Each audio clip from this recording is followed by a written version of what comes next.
Good morning, Zio here, and I'm going to step back from the news for a second because I was finishing up Final Fantasy VII Remake and realized something. The director really hates us. Like, no joke. The guy in charge of FF7 really hates anyone who is a fan of Final Fantasy VII and made it abundantly clear with FF7 Remake. If you don't know what I mean, don't worry, we'll get into it. So grab yourself some coffee, sit back, relax, and yeah, let's get into it, shall we?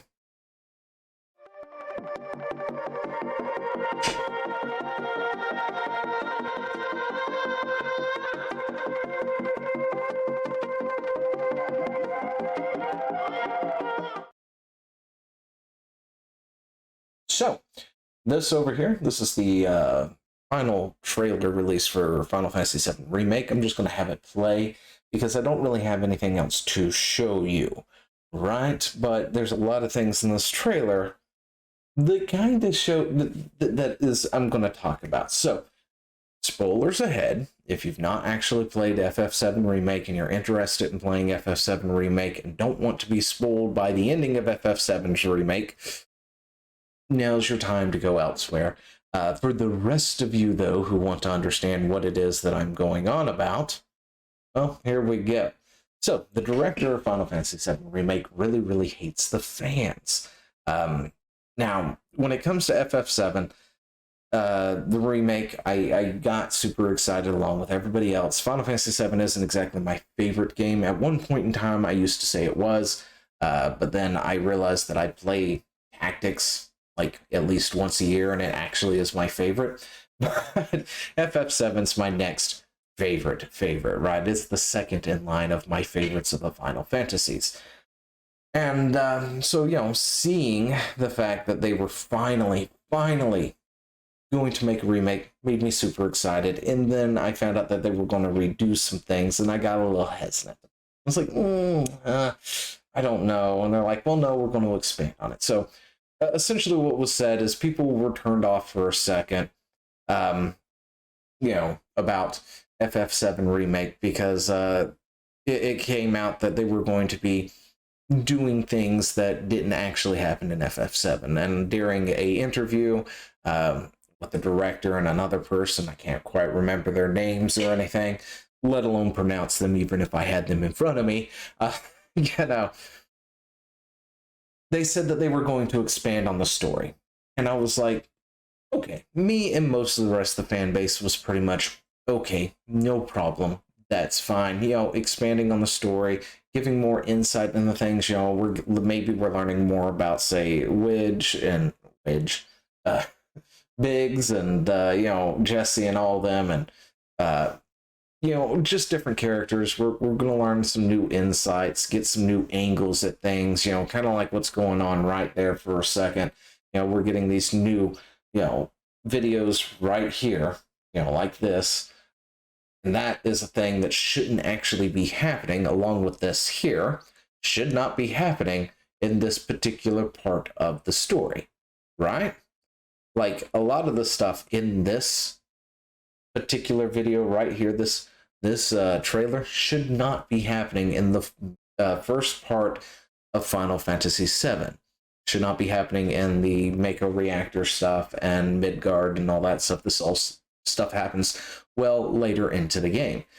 Now, aside from that side tangent, because we'll get to it, the director said they were going to expand the story, right? And everybody was like, okay, no problem.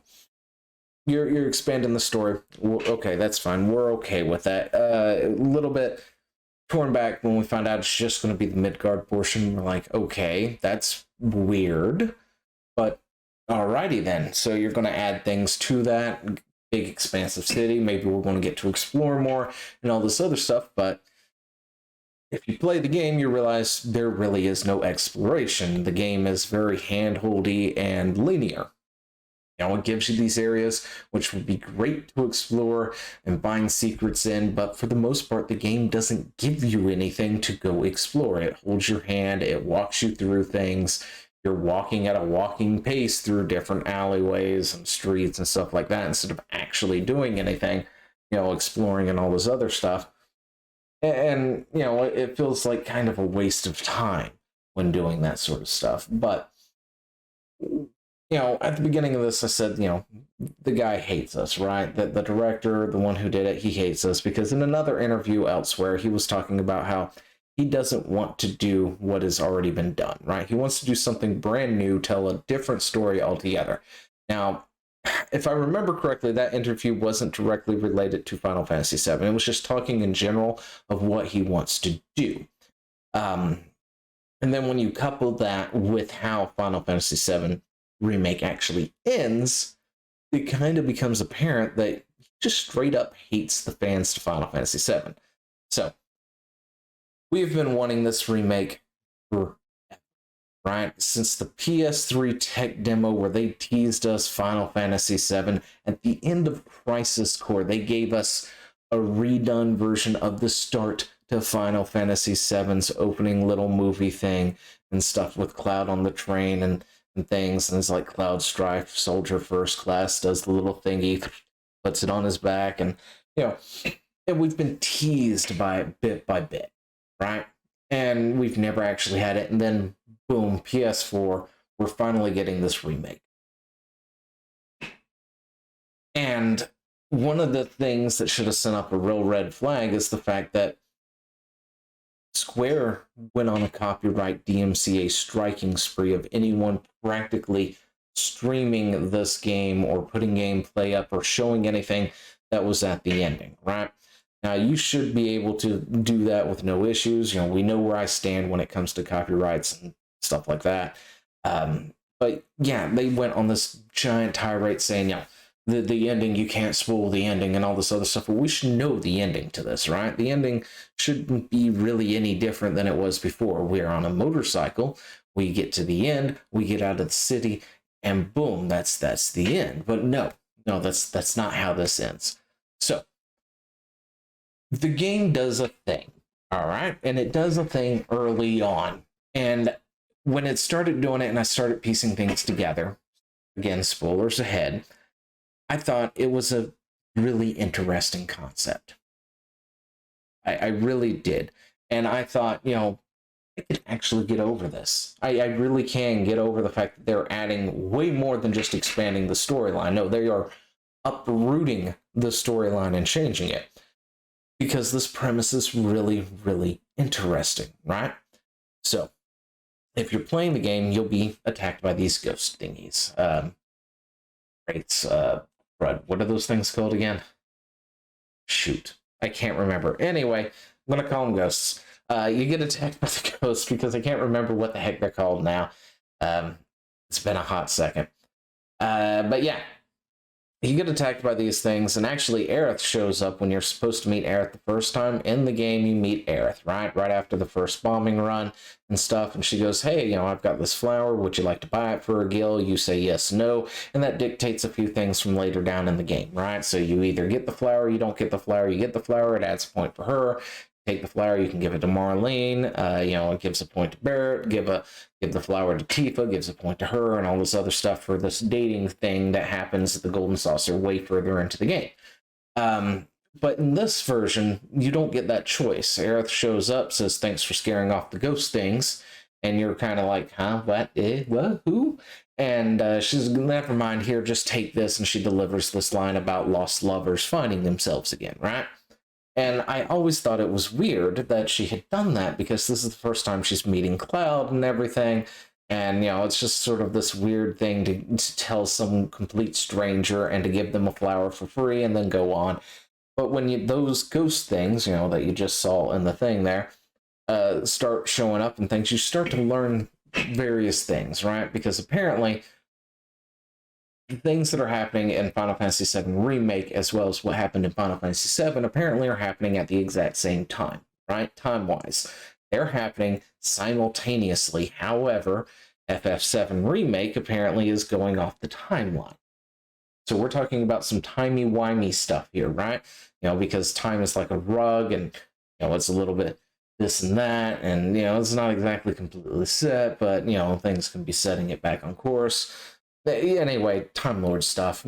Don't need to get into it right now, but it was a very interesting concept because you got these things, and their job is essentially to reset time, right? So it dawned on me they showed up because Aerith deviated from her original path. Must have. Why would Aerith deviate from her path? She should just go on the same thing unless somebody knows something. Well, it makes it clear and apparent the further you start to get along that Aerith knows something, right? Like Aerith knows what is about to happen before it happens, kind of deal. And then they've got Sephiroth showing up. Sephiroth shows up multiple times throughout this thing, and Sephiroth should not be in the city. The most we should have seen of Sephiroth should have been his sword and a little bit of talk about him from Cloud for a split second, and that was like it, right? The sword plunged into the president's neck or whatnot, or back, or however. I mean, I always thought it was just like decapitated, and the sword was just straight down to the throat area. That's how it looked on the PlayStation for me, so that's always how I've imagined it. But yeah, Sephiroth sword stabbing dude, and then all that stuff happens. And that should be about the most we get of Sephiroth throughout this whole thing, but instead, no, he just keeps popping up here or there willy-nilly. So I came up with, I guess you can say, I theorized on what was going on. And yes, I'll get into why the president hates, or the president, why, the guy hates us here in a bit. That was what this is supposed to be. I meant to do a separate video of this whole thing that I'm talking about right now, but we're just going to do them in one go, so sorry. Theory crafting here. What if, in the original title, when Aerith dies, whatever knowledge and stuff that she found about the live stream and other things caused her consciousness to go back in time? She woke up in her body before, actually finding Cloud for the first time, like maybe the day of. And then she gets up, gets orientated, realizes what's going on. She's got all the knowledge of everything that's happened up to a certain point, and then realizes she can try and change things, right? Like, she knows what needs to happen, but also she wants to try and change things because at the same time, she doesn't really want to die, if that makes sense. Deep down, she doesn't want to die, which causes the Wraith things to show up, and the ghosts do their thing, and all this other stuff. And, so she's having to deal with all that. But at the same time, when Sephiroth dies, at the very end of Final Fantasy VII, his mind does the same thing, right? He also goes back to the exact same day, which is why he now forces himself to show up to set the time straight. Because in the original timeline, this is my theory real quick, Cloud and company were never supposed to beat Sephiroth. Sephiroth was supposed to drop Meteor and win. That's my theory. And because, the ghost things can't bring back the dead, they sent his mind back to reset it, which is why they don't really mess with Sephiroth and what he's doing. But if the party deviates, and every time they deviate or something is deviating from the original thing, they show up, right? That's what I was thinking. I think that is a pretty cool premise, where they can sort of deviate from the main story, create a completely, sort of a different story while also staying true to the original thing. And this way it satisfies both the old fans and brings in new fans. And then the ending happened, right? So how does the ending happen? Sephiroth opens up the spatial time thing, right? And, big light and all this other stuff right at the end. And this is, of course, the second time you're on a motorbike, by the way, fighting this guy who normally was in the elevator, I believe. That fight, of course, doesn't happen because the way they've redone the battle system and stuff, you kind of can't do that one like you could have. But yeah. So you fight that thing as a boss on the highway while you're doing the motorcycle run for the second time because they have you do it earlier as well. And Aerith's using long-range attacks instead of short-range. It's actually kind of cool. I'm not going to lie. I enjoyed that. But anyway, side note, at the very end, Sephiroth opens up time rift, blah, blah, blah. Aerith does a thing, makes it do something else, and everyone's like, what the heck is this? And Aerith says it's freedom, essentially, right? And I thought it was weird. And I was like, why would that be freedom? Like, I don't understand how that is supposed to, and that's it, by the way. That's the thing that's happening right there that they don't want people to actually show on stream or in Let's Plays or anything, because they don't want people to realize that they are completely destroying the story of FF7 right before your very eyes, essentially. But yeah, she says it's freedom, and they've got to walk into it and whatnot to move on. And it dawned on me why she would say it's freedom. It's not freedom for the characters. It's not freedom for Cloud or Aerith or Tifa or Zack or Barrett or anybody else. And yes, Zack is being alluded to. I'm sorry, not alluded to. They straight up, Zack survived his ordeal instead of dying like he should have, which should have put Cloud on the course that he's currently on. So I'm not exactly sure how they plan to actually put these two things together and make them copacetic, because Cloud wouldn't really be doing what he's doing if Zack hadn't have died in front of him, practically, right? And we know that as an integral part of, the story of, it's like a point in time that you can't mess with, right?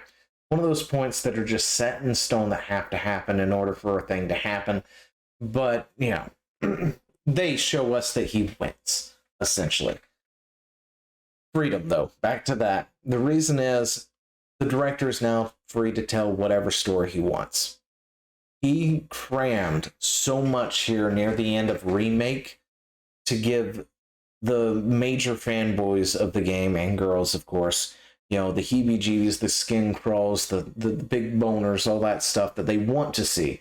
Like, the Nibelheim flashback, with Cloud and Tifa talking about Soldier and what they're going to do when they grow up and stuff.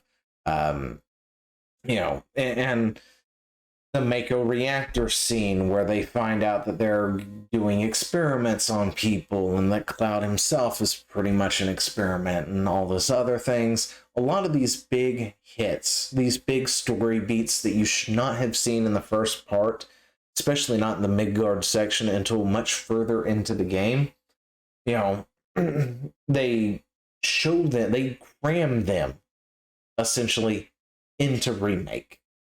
And it's just weird that they've done that, for one. But I mean, they're doing it to hit all those, member berries, right? Those memories that you've seen it and you want to see it again. But this way, now that they go through the thing for the next part, dude's free to do whatever he wants and can leave the old story behind at this point. Because he set us up to defeat the ghosties, so they'll never be a problem again, supposedly, right? So they're beaten and gone, so they're not going to try and correct us every time we deviate from the plan, but now we're majorly deviating from the plan. They can essentially do whatever they want with Final Fantasy VII Remake, make it a completely different game than it was to begin with. And so far, the game has been so linear that I'm kind of worried on what they're going to do with it. Now, don't get me wrong, the game is a spectacular game. I mean, it looks gorgeous. Look at that. It was a lot of fun, but I really, really, really dislike the linear motion of it compared to the previous game. Sure, the Midgard section was kind of linear, as in you had one point to go, you needed to go do it, but at the same time, you didn't have to just go there. You could have done other things. You could have explored, you could have done this, you could have done that. They took some of the most boring sections of the Midgar area, and made them much larger than they should be, and causes you to spend like an hour to 2 hours doing them. And then if you thought you were done with them, don't worry, there's a mandatory side quest, because side quests aren't really side quests in this game. They're all mandatory for the most part, most of them, where they send you back to, say, the sewers again, because I really wanted to get back into the sewers after I was done with it the first time. Yeah. they're pretty much done with Final Fantasy VII at this point. They're going to make a completely new game with the property of Final Fantasy VII. They've got Zack alive. I can understand them wanting to maybe redo something to preserve Aerith, because that was always a long-standing thing. It's like, how do you save Aerith? And Aerith is unsavable, of course. And, redoing it to a way where Aerith is actually alive or whatnot. But Zack being alive is really, really off-putting for the story. I'm not sure what to think about that. Although it's cool, but still. I think that's it. That's the it of my little tirade on this. But essentially, the guy hates the fans of the game so much that he has set the game up in a way to where he can cram as much into the first part, which, by the way, the box and stuff, nothing actually says part 1 on it, which is to get anyone who was a fan of Final Fantasy VII to pretty much get the thing and then find out it's only one part of 3. But yeah, so, there's all that too. But yeah, he's crammed all these bits in there to get them out of the way. And even though other things have been changed, like this is the Mako stuff, right? This is the reactor area where, he dies and Cloud supposedly goes in. And, we don't realize that Cloud's not actually Cloud, it's somebody else, Zack and all this other stuff. And Cloud's been experimenting on, but yeah, anyway. And, we get the survival of Jesse and them, it would seem, because the ghosts, for whatever reason, I guess somehow save them or whatnot when the pillar falls. Not really sure how they survive, they just are. Kind of, they're alive. They survived the fall. They didn't get crushed by anything. But anyway, they originally were supposed to be dead. We weren't supposed to find their bodies at all, but we do. And I'm not sure what to think about it now. It's a great game. It plays great, and it's a story of its own. I'm sure it's going to be fine. But as for Final Fantasy VII, the remake or remastered, it is not. It is a completely new Final Fantasy VII at this point, and it has made itself evidently clear that it's going to be a completely new story from this spot forward. So any expectations of anything from previous game coming back and being redone, sure, the locations and stuff will be done, but the story, it's going to be a completely different thing. And that just sits wrong on me for whatever reason. And I'm totally fine with this sort of thing, but it feels like that people were tricked into it, if that makes sense, right? I guess that's my biggest gripe, is the fact that you feel like you've been tricked into it. They said they're going to expand things. And in reality, they're going to completely, as the name says, remake it as something completely different. Anyway, I've rambled on long enough. Let me know what you think down in the comments below, and I will talk to you later. See ya!